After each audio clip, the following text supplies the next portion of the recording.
Why do so many men become incompetent leaders? By chamorro-premuzic. Don't you just love the provocative title of this book? It's funny because there's probably some truth to it, but I'll try to remain conservative and adopt a circumspect attitude. I shall clarify up front that I do not intend this video to become a man-hating endeavor. I think plenty of men are exceptional leaders. In that same vein, a woman or a man wanting to become a leader does not have to be mutually exclusive either. Or maybe it is mutually exclusive. Let's find out.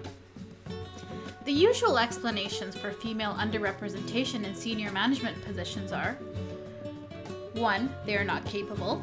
2. They're not interested. 3. They're both interested and capable, but are unable to break the glass ceiling. For those of you who may not know, a glass ceiling is a term we heard a lot during presidential candidate Hillary Clinton's campaign, and now it seems like nobody ever really talks about it. The omnipresent career barrier based on prejudice stereotypes that prevents women from ascending the ranks of power. The author says conservatives and chauvinists tend to endorse the first reason. Thank you, conservatives and chauvinists. Liberals and feminists prefer the third reason, and everybody else picks the second reason. But what if all of these explanations are wrong? I watched the author's TED Talk recently. This leadership psychologist come charming Argentinian had the audience's and my undivided attention. And then I read his paper published in the Harvard Business Review and naturally found my way to this book. This book was enjoyable and an easy read despite being such a serious topic. I was particularly struck when he noted that many of the organizations in the developed world that do have diversity programs, particularly in terms of gender diversity, tended to be directed towards helping women emulate men. And I had never really quite thought of it that way. This video is going to be a collection of my thoughts and my major takeaways, but it's not a substitute for reading the book. The author explores a central question. If most leaders are bad and most leaders are male, are these two observations causally linked? I invite you to keep watching. Let's start with some statistics. The lack of women in top management positions is frequently discussed and researched topic in the business community. And there's this push towards egalitarianism and meritocracy, which sounds great in theory, but I'm not really sure that it happens in practice. In 2018, only 4.8% of Fortune 500 companies had a female CEO, which is down from 25% from 2017. So evidently the number decreased because the female CEOs, those who were already in positions, were leaving their positions.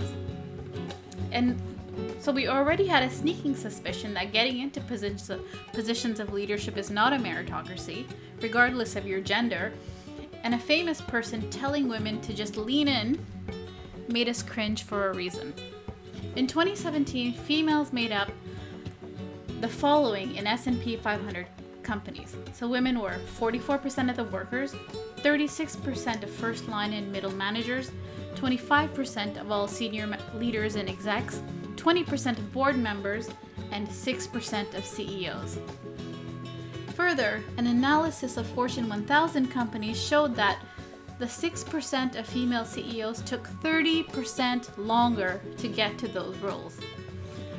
I'm going to conclude that it's much harder and it takes much longer for a woman to rise to the top. So the lack of female representation in the C-suite, the author attributes, is because of our inability to detect incompetence in men.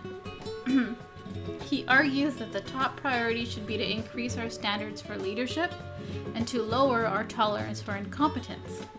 Let's explore further. There is a world of difference between the personality traits and behaviors it takes to be chosen as a leader and the traits and skills you need to be able to lead effectively. Tomás Chamorro-Premuzic. Distinguishing between confidence and competence. Confidence is how good you think you are at something. You believe you are an excellent singer, presenter, scientist, doctor, and so forth. Our confidence feeds our self-esteem, particularly when we believe we excel at something that society highly values. And this in turn feeds our egos. On the other hand, Competence is how good you actually are at something or an ability. In the world, the relationship between competence and confidence tends to be conflated. But in reality, these are two separate terms, as represented by this Venn diagram. The degree of overlap is marginal. Multidisciplinary studies have shown that there is actually less than 10% overlap between how smart people think they are versus how smart they actually are. So let's do a little test. Can you answer this brain teaser by the famed psychologist Daniel Kahneman? A bat and a ball cost $1.10. The bat costs $1 more than the ball. How much does the ball cost? If you're like most people, you're going to say 10 cents. That answer is, of course, wrong. People who answer 10 cents are trusting their instincts instead of thinking logically. Arriving at the correct answer requires logical, mathematical reasoning. Think about it this way. A ball plus a dollar, which is the bat, equals $1.10. Now solve for ball. That's simple algebra. Just 5 cents. Many people, including experts and regular people alike, are afflicted with something called overconfidence. This trait, however, is amplified with inept people.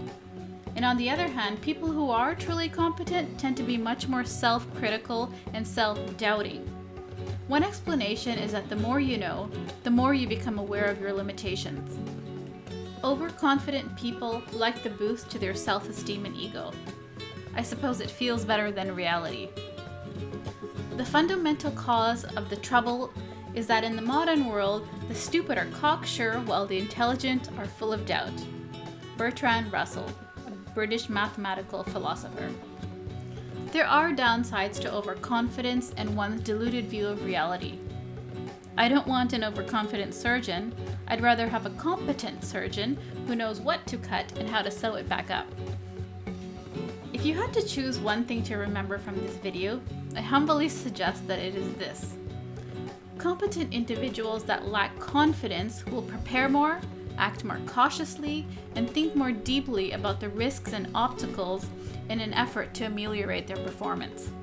Confident individuals that lack competence do their level best to hide their incompetence.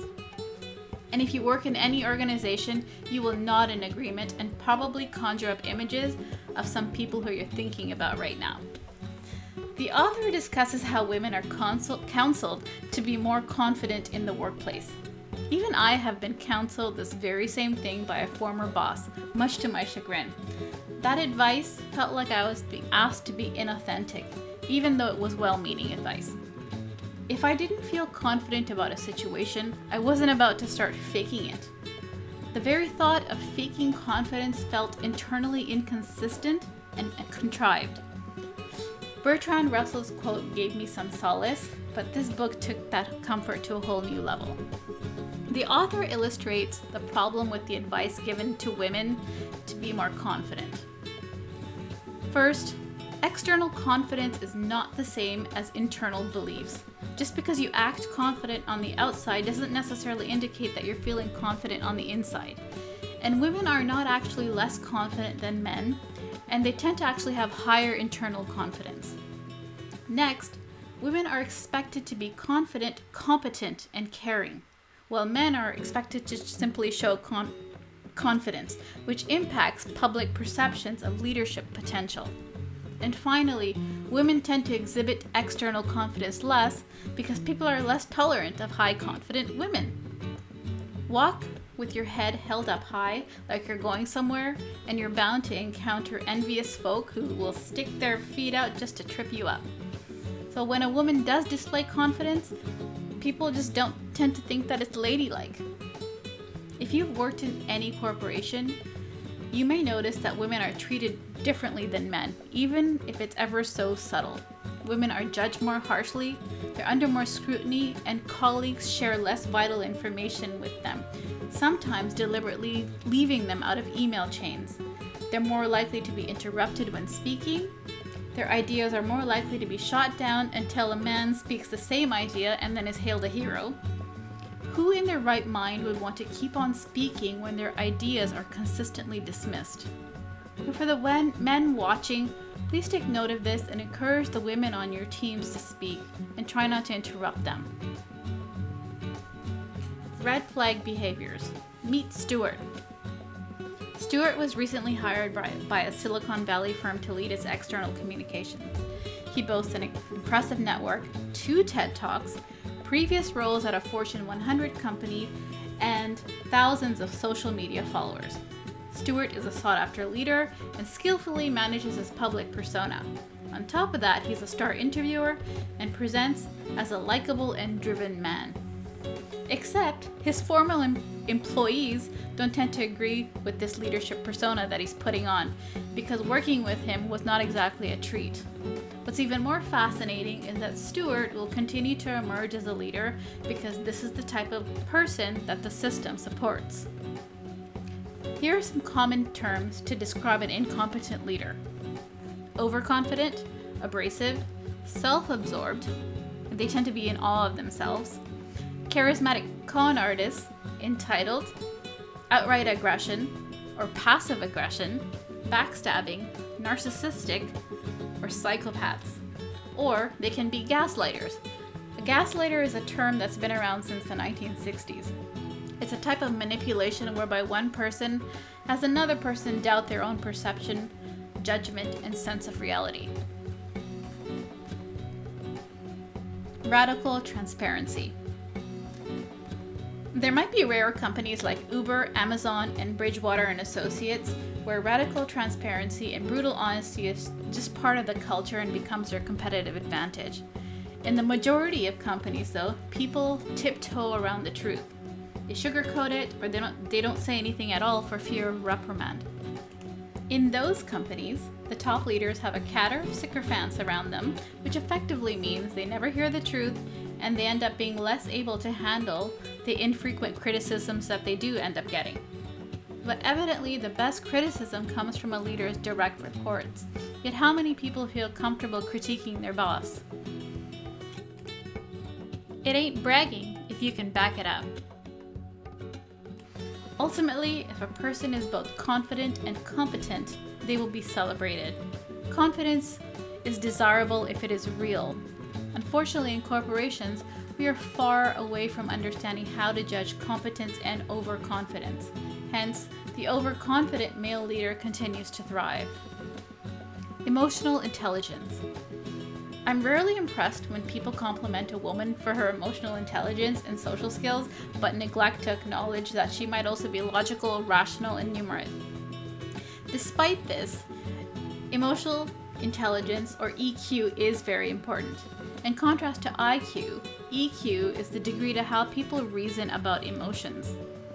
The more emotionally intelligent you are, the better you can perceive emotions accurately, use emotions to accurately facilitate thought, understand emotions and emotional meanings, and manage emotions in themselves and others. The higher EQ a person has, the less overconfident, excitable, moody, and irritable she is in a professional setting. That translates into more effective leadership and a higher engaged team. The high EQ leader demonstrates personal effectiveness, empathy, self-awareness, and resilience in the face of adversity. Talent and potential leaders. Past performance is a good predictor of future performance, except when the context changes. chamorro-premuzic. So how do we spot a potential leader? Talent is when a person accomplishes the extraordinary in a field without the influence of luck or nepotism. Potential is nascent talent or promising talent. Some organizations try to spot talent using factors such as grit, curiosity, growth mindsets, and learning agility. They develop models and frameworks to do their best to spot talent before their competitors do. Tomas suggests a 3-pronged framework for good leadership, provided the context is right: intellectual capital, social capital, and psychological capital. Intellectual capital is when the leader has domain expertise.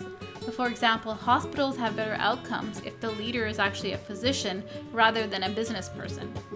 This domain or technical expertise increases employee confidence and is actually a predictor of future job performance. I think that when a leader has domain expertise, such as from a discipline in STEM like science, technology, engineering, and math, then it's much easier to teach them the supplementary skills such as sales and marketing instead of the other way around. Next, social capital is the sum of your internal and external connections. The ability to influence, being part of a tribe or fitting in with the corporate culture. A strong culture fit, the author describes, can mean things such as one's Ivy League background, technical background, religious affiliation, ethnicity, and socioeconomic status. These unspoken indicators sound rather illegal to me, but we know that these are unspoken and it does happen. Insert air quotes, unspoken. So you might find it heartening or disheartening that in the United States, 50% of a person's career success is determined by his parents' career success. The third thing good leadership requires is psychological capital. This determines how a leader performs when they are at their best, what their dark side looks like, and what their core values are. The author offers some structured methods to evaluate potential leaders in each of these areas and touches on some of the unconscious and conscious biases that arise when unstructured interviewing techniques are used. Final thoughts. Even in popular culture, the idea of a woman becoming the leader of the new world is unfathomable. The concept of an ambitious and assertive female leader was so unthinkable to the producers of Game of Thrones that they ended up making Daenerys Targaryen a mad queen. They would rather have the mother of dragons become an unhinged mass murderer than the leader of Westeros. I'm shaking my head at you, D&D, but I love your show. The author discussed research relating to how men are more likely to be narcissistic, overconfident, and psychopathic, which can sometimes translate into charisma. I encourage you to read the book to further understand how those behaviors can perniciously translate into corporations. He also discusses how to cultivate leaders and how to measure a leader's impact. I greatly appreciated how Tomas pointed to evidence to support his claims in the book and suggested that data-driven processes will also help determine a leader's impact after they're chosen. This book wasn't really about putting more women in leadership per se, but rather how to take out the toxic parasitic leaders who know how to climb the ranks. I thought it was sort of like what not to do instead of what to do. And finally, I'll admit I totally struggled with pronouncing the author's hyphenated last name, and I do apologize if I pronounce it incorrectly. I'll leave you with one final quote from the author to ponder. Just because a contest is brutally competitive does not mean that the survivors will be good for the system. Much like oxpeckers, some of the qualities that enable individuals to win these Darwinian battles may not necessarily make them better leaders, because individual fitness may not necessarily translate into group fitness. If you like this video, please click the like button, share this video, and subscribe to my channel. Click the bell icon if you'd like to be notified of new video uploads. Remember, leaders are readers, and you are a leader.